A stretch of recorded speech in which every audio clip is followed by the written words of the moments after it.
last time dito. So ito siya. Ito yung makapal-kapal natin na gagamba.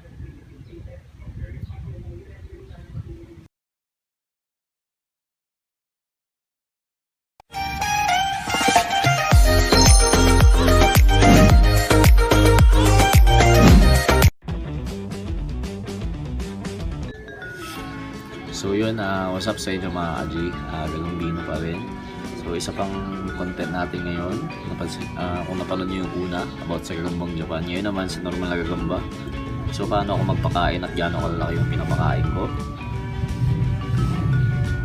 So umpisa natin dito. So ito yung mga gagamba sila. So ilabas muna natin yung pinakamalaki or sige, para makita nyo naman. So ito yung pinakamalaki, nilabang ko sa salmon ni AJ. So talagang hinang-hinaan na siya. Nilabang ko sa salmon ni AJ, pero makaka-recover to pag nakakain to. Pero laon na talaga to, sobrang tanda na. So tanda na talagang gagamba to. Tapos sinurvive na lang natin to, halos patay na. So, balik natin siya dito. Balik ka muna dyan. May gusto akong pakita sa inyo. May gagamba tayo dito napakaganda. So, ito yung tigre natin. Ayan. So hindi natin napalaban to, gawa ng kapal ng paa ng last time dito. So ito siya. Kapal natin na gagamba. So yan. Kinaganda lang naman dito, nakakagawa-gawa sila ng maliit na bahay para makapagsapat-sapat sila. So yan. So ano mga ba yung papakain ko? Ito yung mga hipon mga ali. Pansinin nyo, medyo malaki-la ito. Kasi pag nagkakondisyon naman ako ng gagamba, 3 days ko lang. So meron silang araw na hindi ko talaga sila pinapakain. Ito lang kalalaki. Tapos medyo malaki pala to sa normal na pinapakain ko. Gawa ng hindi ko naman sila ilalaro talaga na, alam yun, yung larong panlaban talaga na pero matatapang pa rin to, naka-condition pa rin naman. So itong malaki, so syempre sa kanya yung pinakamalaki. Kasi halos wala nang talab sa kanila yung mga butil-butil ng bigas. So ito na yung sa kanya. Tuluan natin. Ayan. Ayan. So makita nyo, pinagat agad. So ayan. Kinain niya agad mga kajik. Kinagat niya. Nilapag lang natin. Kinagat niya na agad. Ayan. Nakain niya na. So tabi natin yan. Subukan natin ito. Alam ko to, medyo mapili sa pagkain ito. Subukan natin. Ito mga kaji, macho katawan na ito. Iwan natin. Ayun. Makapalas talaga ng hangin dito. So yan, kinagat niya. Ganun lang, ito yung gamit ko pang pakain. So may barbecue ito. Yung sa ng barbecue stick, paleta na. Then ito toothpick. So ito yung pang ano ng hipon. Ito naman yung pang-ayos natin sa gagamba para hindi magulan. Kung gusto nyo mag-alaga kayo ng gagamba, pwedeng ganito. Kung gusto nyo idagdag sa mga alaga nyo, kung nag-aalaga kayo ng tarantula o kung ano man, ito, tusukin nyo lang ng ganyan.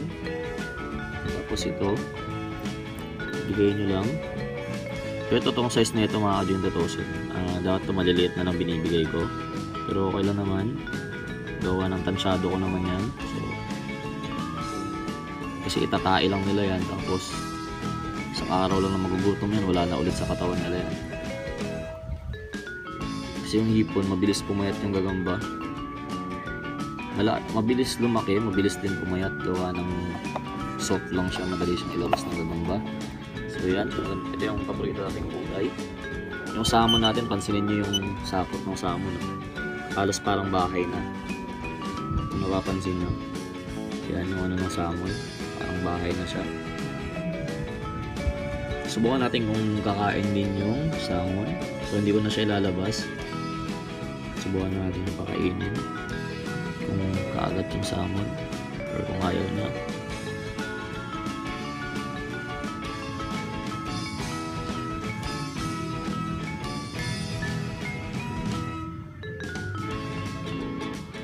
So ayaw ng salmon, lagay natin dito sa may ginawa ng yan, kasi trap niya na yan na yung pagkakagawa niya ng ano na is ginagawa niya ng bahay niya yan. Ito yung isa, ito yung salmon natin. Nakakaano kasing storbohin mga adyo. Gawa ng ginagawa na kasi nilang parang bahay yung style nito. Ganyan talaga sila pupwesto. Pero pakita natin sa inyo, ito yung real salmon natin. Yan siya. Yan. Yung real salmon. So, hanggang sa baba. Maya sa akin. So, natin pakainin din to. Maliit lang. Gawa ng ayaw kong butsyogin masyado tong salmon na to. So yun, kain ng salmon. Yan, real salmon natin yan. Sara natin. Ito, may mga winner tayo nagagamba dito. Ito, 5 beses nang nanalo. So iba talaga lumaro yung mga winner na nagagamba mga aji. Talagang namin wersa lang. Natin kung maayos-ayos pa pala gumalo. Matandang gagamba na natin to. Laon na. So, ano siya? Laon na siya mga adi, pero may balahibo pa rin. Subukan natin paakyatin. Tanda na kasi talaga. So, subukan natin. Kung ayos pa yung paa niya. Ayan o. Medyo okay pa rin naman, pwede pa. Pero pag nilaban natin to, dapat sa luma din nagagamba. Hindi natin basta-basta ilalaban to sa bago. Or yung bago na medyo kalag pag napansin natin. Pero kung mas mga lakad bangaw na bago, may hirapan to sa persahan. Or kumbaga sa saputan, lugi na siya sa pabilisan ng sapot. So, balik natin siya dito. Ayan. So, bibigyan natin siya ng medyo maliit lang. Ginagamit ko na rin panghiwa pala to. Yan. Kung ano, pinanghihiwa ko na rin to. Pag napansin mong malaki-laki pa yung kahan ng gagamba, and parang mangingitlog. Hindi, nga pala. Pa-itlogin ko na lang pala mga para gumaan yan yung katawan niya. So, yan. Kasi malaki na yan eh. Tingin ko maitlog na sa loob yan. So, yan siya. Kain siya agad. So every other day ko sila pinapakain para at least yung gagamba maintain. So ito yung 7 times na panalo na. Ito.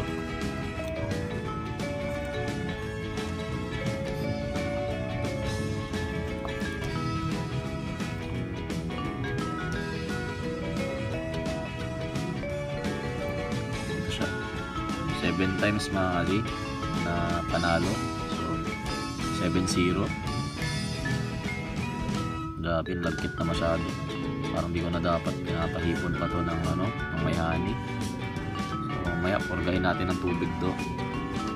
So yan siya. Pero ang lakas talaga nung gagamba. Subukan natin kung ayos pa siya umakyat. Doon naman natin makikita kung may lalaro pa siya. Pwede pa naman, mabigat pa rin. Makapit pa. Pa siya, ito yung gagamba. So ito yung 7 times na panalo. So lagyan natin muna siya dito. Saka natin siya bibigyan ng pagkain. So natin siya bibigyan ng maliit-liit lang. Yun, ganito lang yung bibigay natin, maliit-liit. So subukan natin. So tumago na.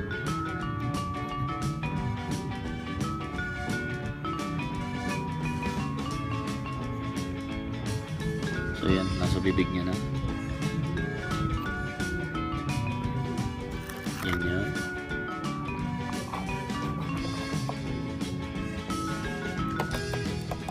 Ito alam ko medyo maliit to. Pero nagtagot na siya. So tignan nyo kung ano yung importansya niya. May ganit na ito. Malaki pala to. Kala ko maliit. So yan. OS to mga G.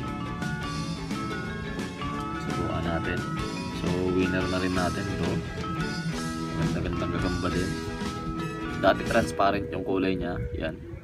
Medyo nag-dark na siya. Yan siya.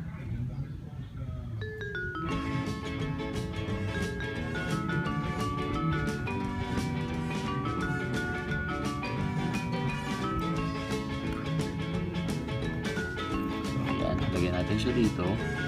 And balik natin, pakainin na lang natin, mabilisan na lang.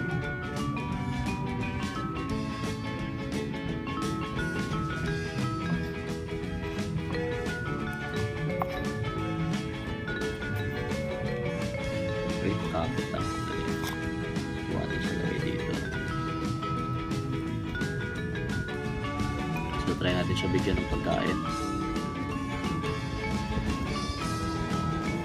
Yan o, kinagat niya na. Kung mapapansin nyo, hindi naman ganun kahirap mag-alaga ng gagamba. Basta may lalagyan ka lang na maayos. So madali lang talaga. Walang kahirap-hirap mag-alaga na ito. So yan, dyan siya. Nasa inyo kung panlalaban nyo o kung alaga nyo lang talaga, gusto nyo mag-ipon ng mga iba't ibang kulay ng gagamba, pwede din. Ito, tingnan nyo kung gaano agad na pagkakatago nyo. Akala mo talaga nasa wild na siya. So, sundutin natin. Ito na yung matira ng mga naglalaro kami. So, yan. Ganda na ito. Ang taba ng paa. Ayun, makikita nyo. Yan, makaganda itong gagamba na ito. Uy! Makakalat niya ng tayo. So, ito yan siya.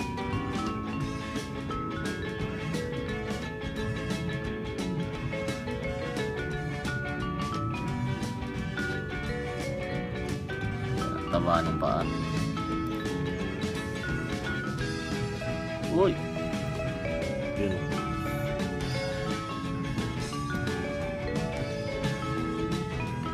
Ayan. Ganda talaga. Taba ng paa. Haba. Subukan natin kung nasira siya. Kasi nilaro natin noon. Nandito yung mga kaibigan natin. So okay pa. Araw lang katapat na ito, okay na ulit. Ang taba ng paa. So yan, exotic to. Ganda ng gagamba. So yan, balik natin siya dito. Then papakainin natin siya. So yan, try natin pakainin para makita nyo naman kung kakain to. Medyo bubultuhin natin to kasi naninipisan ako sa katawan niya. Nanipis. Kainin.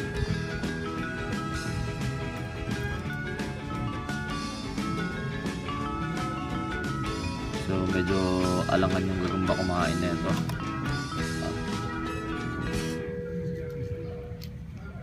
So medyo alangan siya mga Ajay, hindi niya kinain. Ibig sabihin busog pa. So lagay natin dyan. Ayaw niya. And ito na lang yung isa. Ayan.